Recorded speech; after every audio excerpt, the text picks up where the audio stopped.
अस्सलाम वालेकुम to all of you. उम्मीद करता हूँ आप सब खैरियत से होंगे और इस लेक्चर सीरीज़ में एक और लेक्चर के साथ मैं मौजूद हूँ आपके साथ। वीडियो स्टार्ट करने से पहले आपने जाना है फ़ौरन चैनल सब्सक्राइब करना है और बेल आइकन को प्रेस करना है। अच्छा जी, ये लेक्चर टोटली डिज़ाइन किया हुआ है सीएसएस के सिलेबस के ऊपर। तो चलते हैं लेक्चर की तरफ। अच्छा, कल्चर जो है उसको मैं एक्सप्लेन करने के लिए आपका ध्यान इन दो एवतार की तरफ ले जाना चाहूँगा। ये एक जो है ये बिल्कुल नेचुरल बायोलॉजिकल रिप्रेजेंटेशन दे रहा है और दूसरा जो है ये अपने कल्चर की रिप्रेजेंटेशन कर रहा है। और जैसे आप देख सकते हैं कि इसके जो ये वेस्ट है इसके अंदर स्टार्स हैं और ये जो ये स्ट्रिप्स आ रही हैं, इससे अंदाज़ा होता है कि ये जो है शख्स ये यूएसए से बिलोंग करता है। ठीक है, तो इस तरह कल्चर जो है वो एक डिस्टिंक्शन है नेचर और नर्चर के दरमियान। इसके अलावा कल्चर जो है वो एक सोशल एस्पेक्ट है ह्यूमन लाइफ का। अगर हम आसान ज़ुबान में इसको एक्सप्लेन करें तो system of knowledge relatively shared by large group of people is known as culture, जिसमें आपकी stories, beliefs, media ideas, work of art, religion practices, ये सारी चीज़ें आ जाती हैं। ठीक है जी। अच्छा, कल्चर के कुछ बेसिक जो है वो कैरेक्टरिस्टिक्स हैं। एक तो कल्चर जो है वो एक लर्निंग प्रोसेस है। देखिए, जब बच्चा पैदा होता है उसको नहीं पता होता उसको क्या पहनना है, उसका रिलीजन क्या है और वो किस तरह से बाल का स्टाइल बनाएगा, स्पाइक्स बनाएगा या क्या करेगा। ये सब चीज़ें वो with the passage of time आपसे सीखता है। तो culture is a learning process. और इस लर्निंग प्रोसेस को कहते हैं जब कोई शख्स कल्चर सीख रहा होता है, लर्न कर रहा होता है, उसको कहते हैं इनकल्चरेशन। अच्छा जी, दूसरा कल्चर एक शेयर्ड प्रोसेस है। जब मैंने बात की कि आपसे वो बच्चा सीख रहा है कल्चर को, तो आप उसके साथ अपना कल्चर शेयर कर रहे हैं। ठीक है जी, तो कल्चर एक शेयर्ड प्रोसेस है। तीसरा, इसके सिंबल्स होते हैं। जैसे हर कल्चर के अपने सिंबल्स होते हैं। जैसे मैंने भी एक पीछे अवतार की एग्जांपल दी, उसने जो वेस्ट पहना था उस पर एक झंडे का सिंबल था, तो वो यूएसए के कल्चर का सिंबल है। इसी तरह से हमारे यहाँ जो है मसाजिद के गुंबद बनते हैं, वो हमारा एक रिलीजियस सिंबल है। तो कल्चर जो है वो सिंबल बेस्ड होता है। ठीक है। तीसरा, इट इज़ इंटीग्रेटेड। ऐसा नहीं है कि एक पार्ट को आप फॉलो करोगे दूसरों को नहीं करोगे। कल्चर जो है वो इंटीग्रेशन का नाम है। जब आपको फॉलो करना है तो पूरा करना है। जैसे अभी ऐसा नहीं होगा कि अगर हमारे यहाँ होमोसेक्सुअलिटी जो है हम उसको गलत समझते हैं, हमारे नॉर्म्स के ख़िलाफ़ है, तो फिर हम उसको जो है वो सपोर्ट नहीं कर सकते। और यही वजह है कि एक वबाल मचा हुआ है कि ये जो औरत मार्च के अंदर जो है होमोसेक्सुअलिटी की बात हुई, तो उसके ऊपर जो है वो सोसाइटी ने बहुत सख्त रिएक्शन दिया, क्योंकि सोसाइटी जो है वो इंटीग्रेटेड होती है, कल्चर जो है वो इंटीग्रेटेड होता है। ऐसा नहीं हो सकता कि आप एक चीज़ फॉलो करेंगे दूसरी नहीं करेंगे। दूसरा, इट इज़ डायनेमिक्स। कल्चर जो है वो with the passage of time change होता रहता है। जैसे एग्जांपल मैं इस तरह दूंगा कि आज से पहले वक्त में ये मौलवी हजरात जो हैं ये टेलीविज़न के अगेंस्ट थे कि इसका इस्तेमाल जो है वो अच्छी चीज़ नहीं है। लेकिन आज वही लोग जो है वो टेक्नोलॉजी को यूज़ कर रहे हैं, यूट्यूब चैनल्स भी बना रहे हैं, मीडिया पर भी आ रहे हैं और अपने चैनल्स को भी प्रमोट कर रहे हैं। तो कल्चर जो है वो चेंज होता रहता है, डायनेमिक है, स्टेटिक नहीं है। ठीक है। और जब डायनेमिक होगा तो अडेप्टिव भी होगा। जब तक कोई चीज़ अडेप्टिव नहीं होगी वो डायनेमिक नहीं हो सकती। तो ये चीज़ें अडॉप्ट करता है, इसीलिए डायनेमिक है। तो कल्चर अडेप्टिव भी है। कल्चर की दो टाइप होती हैं, मटीरियलिस्टिक और नॉन मटीरियल कल्चर।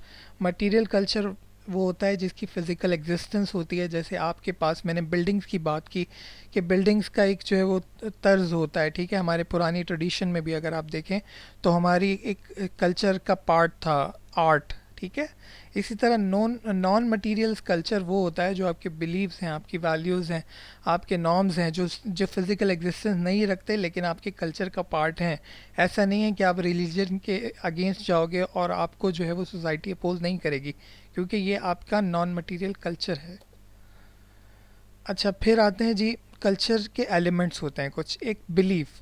ठीक है, कि बिलीफ क्या होता है कि what is assume to be true, कि किस चीज़ को सोसाइटी किस तरह से इंटरप्रेट करेगी। फॉर एग्जांपल, अगर कोई शख्स जो है वो कचरा फेंकता है, ठीक है, रास्ते में, तो उसको सोसाइटी जो है वो अच्छा नहीं समझेगी। ये हमारा बिलीफ है कि ये ठीक अमल नहीं है। इसी तरह से जो है कोल पावर प्लांट जो अभी लगे हैं उसको सोसाइटी जो है वो पॉल्यूशन का एक इंग्रेडिएंट समझती है या नहीं समझती है। तो ये हमारे बिलीफ होते हैं जिससे हम इंटरप्रेट करते हैं कि हमारे लिए कोई चीज़ सही है या गलत है। ठीक है। फिर आती हैं वैल्यूज़। वैल्यूज़ क्या होती हैं कि व्हाट इज़ कंसिडर्ड गुड और बैड, क्या चीज़ सही है क्या चीज़ गलत है। ठीक है, ये एक कल्चर की अपनी एक एलिमेंट होता है हर कल्चर में जो है। जैसे हमारे यहाँ जो है वो एक शख्स 4 शादियाँ कर सकता है, लेकिन अगर आप बाहर या हिंदुओं में बात करेंगे तो उनके यहाँ इस चीज़ को उनको गलत समझा जाता है। तो मतलब आप जो है किसी चीज़ को कैसे डिफरेंशिएट करेंगे कि वो सही है या गलत है, ये आपकी वैल्यूज़ होंगी। नॉर्म्स क्या होंगे, गाइडलाइन टू आवर बिहेवियर, कि क्या चीज़ एक्सेप्टेबल है और क्या चीज़ एक्सेप्टेबल नहीं है सोसाइटी में। 4 टाइप्स के होते हैं, फॉकवे, मोर्स, टैबूज और लॉज। फॉकवे क्या है जी, सबसे वीक जो आपका नॉर्म है वो फॉकवे है। जैसे अगर मैं अपनी सोसाइटी के हिसाब से एग्जांपल दूं, तो अगर हम किसी से बोरो करते हैं मनी तो हमें ये उसको वापस करना है, ठीक है। लेकिन हम लोग इसको इतना ज़्यादा स्ट्रांगली जो है वो नहीं समझते कि ये इतना ज़्यादा कंपलसरी है कि बहुत जल्दी उसको अदा किया जाए। तो ये फॉकवे है, बहुत वीक फॉर्म है नॉर्म्स की। फिर फॉकवे से स्ट्रॉन्ग जो फॉर्म है नॉर्म्स की वो है मोड्स, जिनको जो है वो ज़्यादा ज़्यादा फोकस किया जाता है सोसाइटी में एज़ कम्पेयर टू फॉकवेज।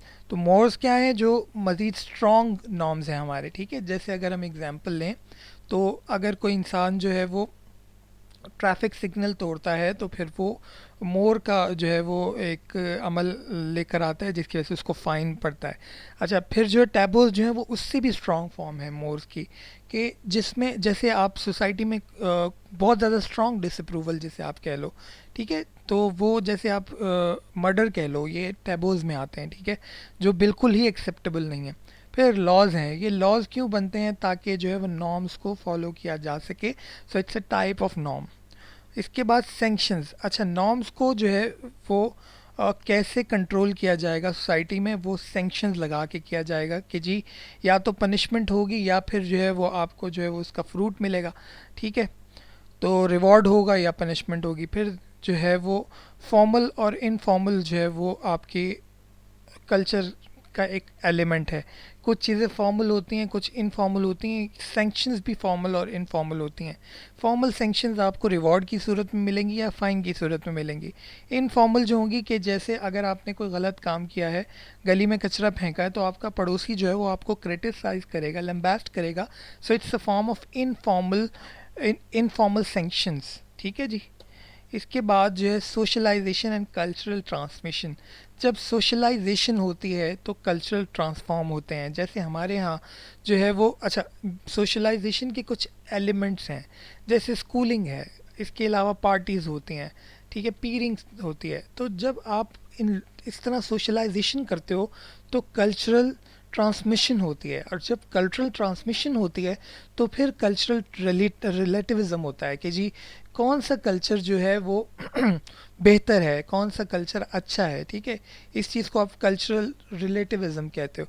और जब कल्चरल रिलेटिविज़म होगा, आप रिलेट करोगे, तो फिर जो है एथनोसेंट्रिज्म और सीनोसेंट्रिज्म जैसी वबाएं जो हैं, स्कॉर्ज जो हैं, वो सामने आएंगे।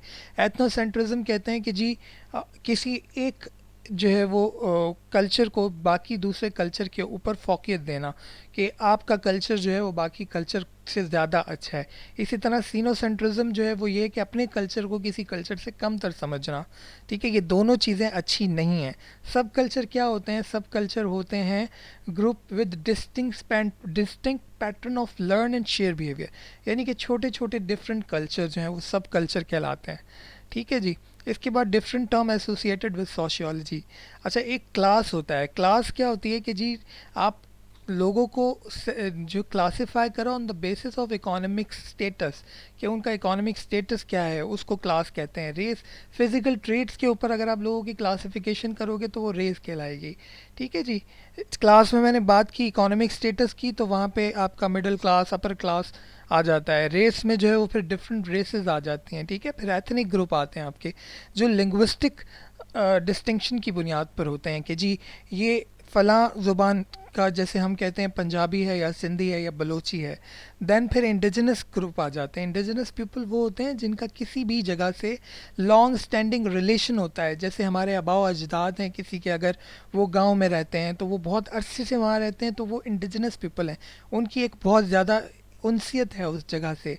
फिर एक जेंडर कहलाता है जी, बायोलॉजिकल डिस्टिंक्शंस, यानी कि बायोलॉजिकल डिफरेंसेस की बुनियाद पर जो है वो ह्यूमंस को जो है